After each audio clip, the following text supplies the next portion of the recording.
आदरणीय दोनों बहनों ने दादी के व्यक्तित्व, कृतित्व और भाव भक्ति पर पर्याप्त प्रकाश डाल दिया है। माउंट आबू कई बार मेरा आना जाना हुआ है। 3-4 बार दादी से भी मुलाकात होने का सौभाग्य मुझे हासिल हो। आत्मा को न पानी भिगो सकता है न डुबो सकता है। आत्मा को अग्नि जला नहीं सकती। न चैनम क्लेद्याम तो आपो न शोष्यति मारुत। हवा आत्मा को न उड़ा सकती है न सुखा सकती है। इसका अर्थ है कि आत्मा एक पवित्र एनर्जी है और एनर्जी कभी भी नष्ट नहीं होती, वो अपने स्वरूप को परिवर्तित जरूर कर लेती है। आदरणीय हृदय मोहिनी दादी जी, जिन्हें हम प्यार से गुलजार दादी कहते हैं, गुलजार फारसी भाषा का शब्द है और फारसी भाषा के इस शब्द का अर्थ ही होता है जो पुष्प की खुशबू को दूसरे तक पहुंचाए, वो गुलजार कहलाता है।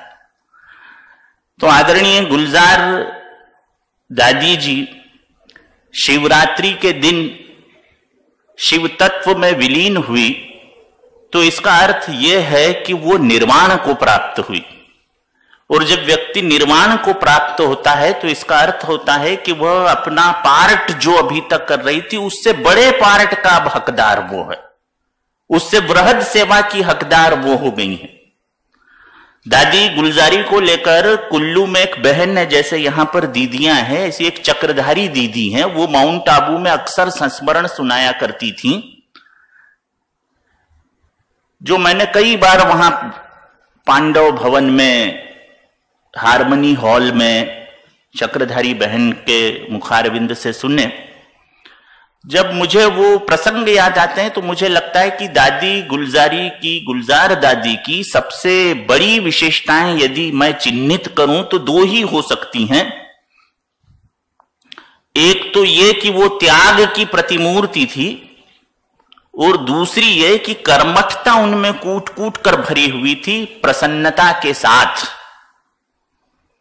अब त्याग वाली बात मैं करूं तो दादी गुलजार ने जब ज्ञान में पदार्पण किया तो वो सबसे पहले दिल्ली में एक ही सेंटर हुआ करता था, कमला नगर में एक छोटा सा भवन था, उसकी 3री मंजिल पर सेंटर हुआ करता था, ऐसा चक्रधारी बहन बताया करती थी। माउंट आबू में जब मैं जाया करता था, सौभाग्य मिलता था मुझे, तो वो 3री मंजिल पर ओम शांति भवन जैसा छोटा सा सेंटर था। उस सेंटर में केवल 5 भाई बहन रहते थे। एक तो खुद हृदय मोहिनी दादी जी, एक जगदीश भाई जिन्होंने बहुत अच्छी किताबें लिखी, अद्भुत विलक्षण प्रतिभा संपन्न भ्राता थे जगदीश हसीजा जी, उनके साथ एक भंडार संभालने वाली बहन और 2 भाई जो लिटरेचर संभालने का काम करते थे। कुल जमा 5 भाई बहन थे। बहुत छोटा सेंटर था। ये उस दौर की बात है जब प्रजापिता ब्रह्मा कुमारी ईश्वरी विश्वविद्यालय ऐसा ऐश्वर्यवान और ऐसा समृद्धशाली और ये जो वातावरण है चकाचक वाला, ये नहीं होता था, संघर्ष का समय था वो। तो चक्रधारी बहन बताती कि वो कुल्लू से आई, कमला नगर पहुंची, दादी से मिली, दादी से बातचीत होती रही, दादी ज्ञान देती रही। फिर दादी ने एक रोज कहा कि मेरे पास आ जाओ, यहीं रहो, सेवा करो, क्योंकि दादी की सेवा करने वाली एक सुदेश बहन हुआ करती थी, वो किसी दूसरे सेंटर पर सेवा के मकसद से चली गई। तो वो चक्रधारी बहन दादी के पास आई एक झोले में कपड़े लेके। तब ब्रह्मा कुमारी बहनों की ऐसी भी स्थिति नहीं थी कि वो बड़ी बड़ी अटैचियां ले जाए, उस समय की स्थिति का चित्रण कर रहा हूं ना। अब वो झोले में कपड़े लेकर गई तो पूरे सेंटर पर केवल एक खटिया थी, एक खाट बिल्कुल सामान्य सी, उस पर वो दादी, हृदय मोहिनी दादी, गुलजार दादी सोया करती थी। तो उन्होंने चक्रधारी बहन से कहा कि भाई तू लौकिक जीवन से भी आज ही आई है, कभी तुझे नीचे नींद ना आए, मेरे पास तो एक ये चटाई है, इस पर सो जा। नीचे नींद ना आए तो तू खटिया पर के कपड़े होते थे, उसके नीचे जगदीश भाई के होते थे, और नीचे शेष जो 2-3 भाई बहन थे उनके कपड़े जमे होते थे, एक फर्श खाली थी। तो दादी ने बहन जी को कहा कि ये जो नीचे फर्श खाली है इस पर कपड़े रख दे।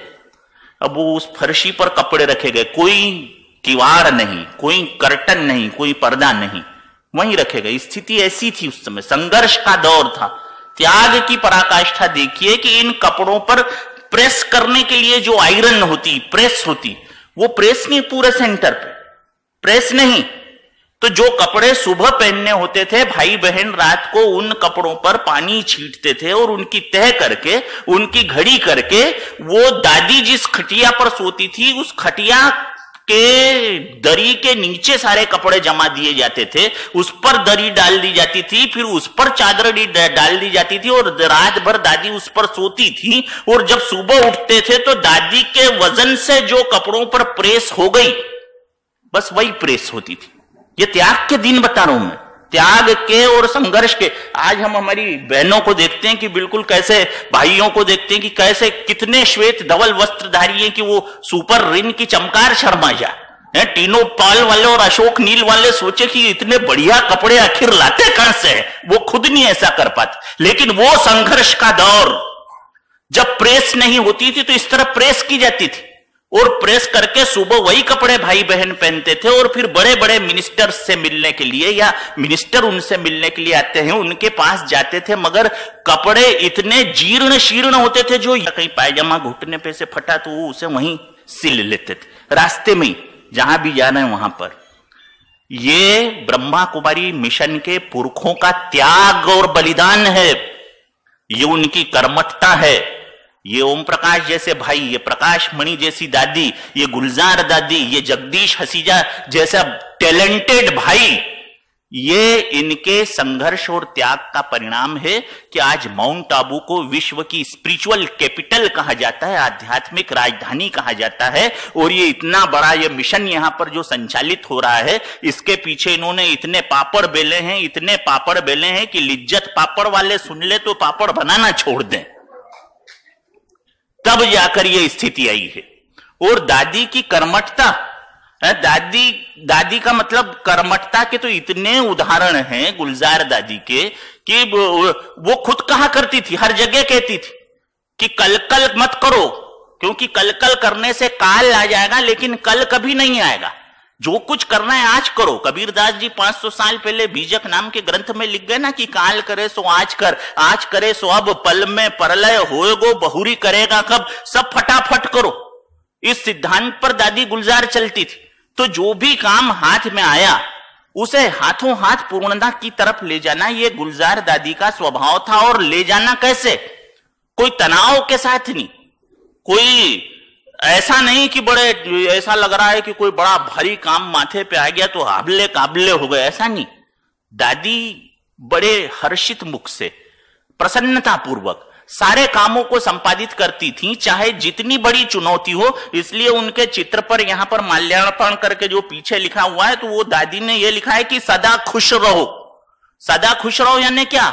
हर हाल में खुश रहो। भगवत गीता में भगवान यही तो कहते हैं, सुख दुख समय कृतवा लाभा लाभो जया जयो। सुख में, दुख में, हानि में, लाभ में, जीवन में, मरण में, यश में, अपयश में, किसी भी हालत में आप रहो, अपने अंतर मन की खुशी को थोड़ा भी क्षरण मत होने दो, कम मत होने दो। क्योंकि एक बेहतर इंसान होने की पहचान यह है कि जिम्मेदारी किसी भी स्वरूप में, किसी भी कोण से, किसी भी दिशा से, किसी भी पक्ष पर हम पर आ गई हो, हमारी हर्षित मुखता कम नहीं होनी चाहिए।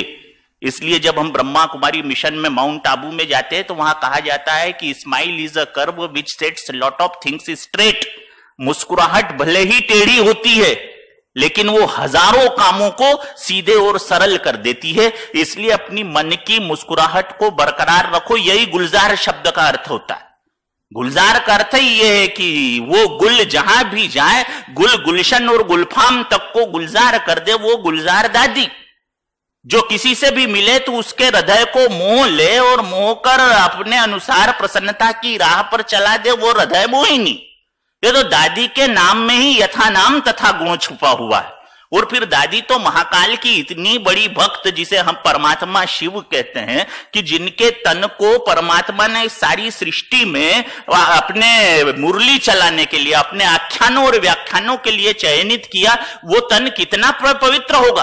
और ऐसा तन मरता नहीं है, ये केवल व्यक्त से अभिव्यक्त होता है। अरे काल मृत्यु तो वो मरे जो काम करे चांडाल का, और काल उसे क्या मारेगा जो भक्त हो महाकाल का। तो वो तो महाकाल की भक्त, और वो भी इस कदर भक्त कि महाकाल ने अपनी सेवा के लिए उनको चयनित किया। तो व्यक्त से अव्यक्त हुई है दादी। दादी का शारीरिक स्वरूप हमारे बीच नहीं है, लेकिन जब जब भी दादी की बताई हुई शिक्षाओं में से हम किसी भी शिक्षा का पालन करके उस शिक्षा को अपने कर्मों के माध्यम से अभिव्यक्त करेंगे, तो दादी गुलजार जिंदा है। वो उस कर्म में आपको मुस्कुराती हुई दिखाई देगी।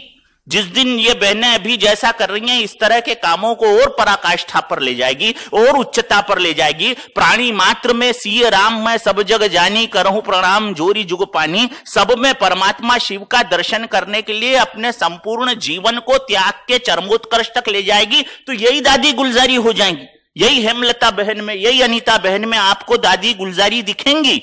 क्योंकि दादी गुलजारी किसी शरीर का नाम नहीं है, वो सद्गुणों के समूह का नाम है। तो देवियों, सज्जनों, बहनों और भाइयों, मैं केवल इतना कहना चाहता हूं कि दादी शारीरिक रूप से भले ही हमारे बीच न हो, लेकिन उनके सद्गुणों का गुलदस्ता हम अपने अपने जीवन में अपने अपने तरीके से यदि महकाएंगे, उसकी डाली पर बैठे हुए पंछियों को यदि खुशियों के साथ चहकाएंगे, तो दादी गुलजारी इस गुलशन में हमें हमेशा मुस्कुराती हुई, खिलखिलाती हुई नजर आएगी। क्योंकि कफन बढ़ा तो किस लिए नजर तू डबडबा गई। कफन बढ़ा तो किस लिए नजर तू डबडबा गई। सिंगार क्यों सिहर गया, बहार क्यों लजा गई। है जन्म कुछ न मृत्यु कुछ, बस इतनी सिर्फ बात है। कफन बढ़ा तो किस लिए नजर तू डबडबा गई। सिंगार क्यों सिहर गया, बहार क्यों लजा गई। है जन्म कुछ न मृत्यु कुछ, बस इतनी सिर्फ बात है। किसी की आंख खुल गई, किसी को नींद आ गई। तो हम यदि आंख खुले में हैं तो गुलजार दादी के साथ हैं, और ऐसे वातावरण में भी यदि कोई हम निद्रा के आगोश में चले गए हैं तो हम गुलशन और गुलजार से परे हैं। तो ईश्वर करे, परमात्मा शिव की कृपा से आप सद्गुणों को संचित करते रहें। शरीर और शरीर पर धारण किए हुए वस्त्र, या इस पर लगाए हुए टीके, या रंगे हुए बाल, या चढ़ाए हुए मास्क, ये सब तो ऊपरी बातें हैं। अंदर की बात है अपने वर्च्यूज का, अपने गुणों का विकास करें। क्योंकि यही प्रजापिता ब्रह्मा कुमारी ईश्वरी विश्वविद्यालय का संदेश दादी प्रकाशमणि, ब्रह्मा बाबा, शिव बाबा से लेकर ये दोनों बहनें जो दे रही है, उसका मकसद एक श्रेष्ठ विश्व, एक उन्नत विश्व, एक सदाचारी विश्व की संकल्पना को साकार करना ही है। आपने आज के अवसर पर मुझे दोनों बहनों ने, अनीता बहन और दीदी ने आमंत्रित किया, मुझे यहाँ पर अपने विचार व्यक्त करने का मौका दिया। इसलिए मैं इन दोनों बहनों के साथ आप सभी के मनमानस में विराजमान शिव तत्व को प्रणाम करता हूं, और दादी गुलजार के प्रति अपनी नेहांजलि समर्पित करता हूं। ओम शांति।